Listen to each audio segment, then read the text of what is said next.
So back in January, a story flew under the radar that is worth discussing, and it wasn't discussed because the mainstream media has no idea what this even means. But on the 100-day mark of the war in Israel, October 7th, the military spokesman for Hamas gave a televised speech about the Hamas efforts, as well as a reminder of the purpose of the war. Now, this was translated into English by the Palestinian Chronicle, which, gosh, I must have missed this issue of it, and it just came to my attention. But I want you to listen carefully to what this guy said. Quote, "We look back 100 days to remember the educated, the complicit, the incapacitated among the world powers governed by the law of the jungle, reminding them of an aggression that reached its peak against our path, Al-Quds and Al-Aqsa." Al-Quds is the Muslim name for Jerusalem, and Al-Aqsa is the mosque that is on top of the Temple Mount. Reminding them of an aggression that reached its peak against, translating in Jerusalem, and the Temple Mount, with the start of its actual temporal and spatial division. What? They started to reach peak at the start of the Jews' actual temporal and spatial division, and, quoting, "the bringing of red cows as an application of a detestable religious myth designed for aggression against the feelings of an entire nation in the heart of its Arab identity and the path of its prophet and the ascension into heaven." The temporal and spatial division. What's that? Yes. "And the bringing of red cows as an application of a detestable religious myth." Well, we should look in to what that is. The bringing of red cows as part of a detestable myth.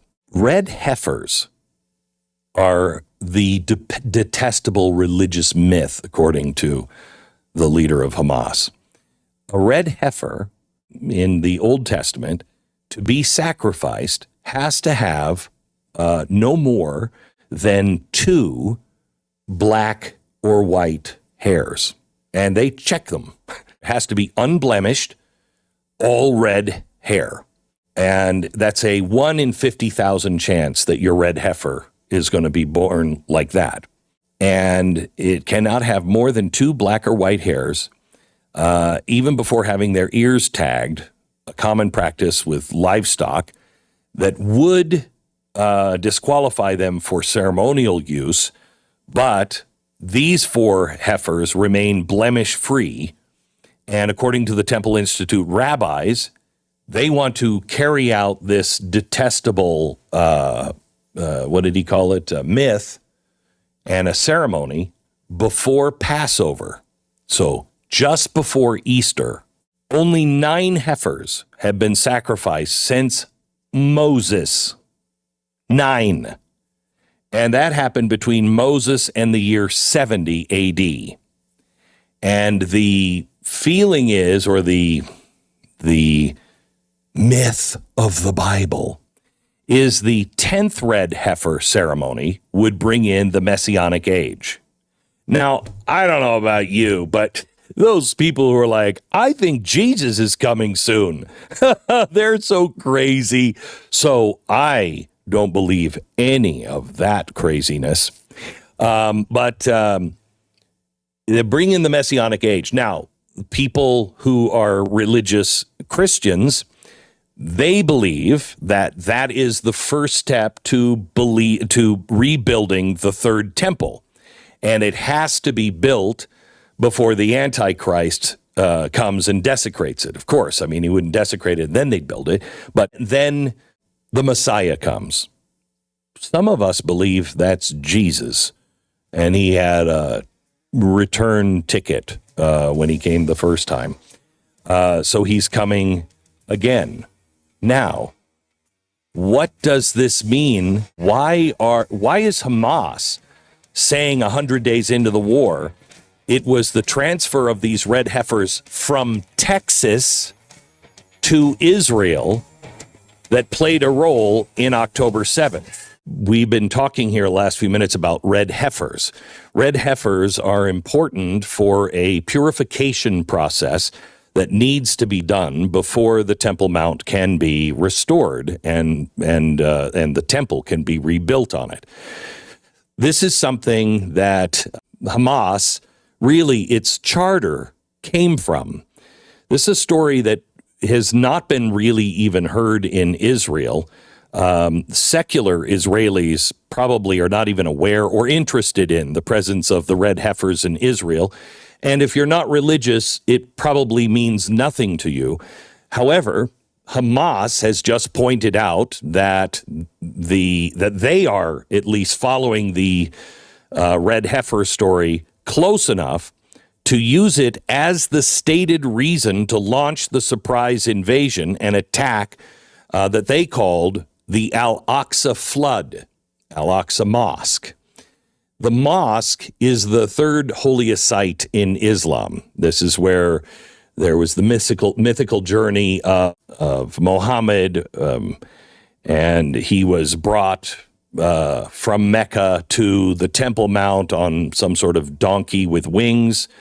And he went up to heaven and he received instruction on Islamic prayer, and then he returned back to Mecca the next morning. So that's the claim on the Temple Mount.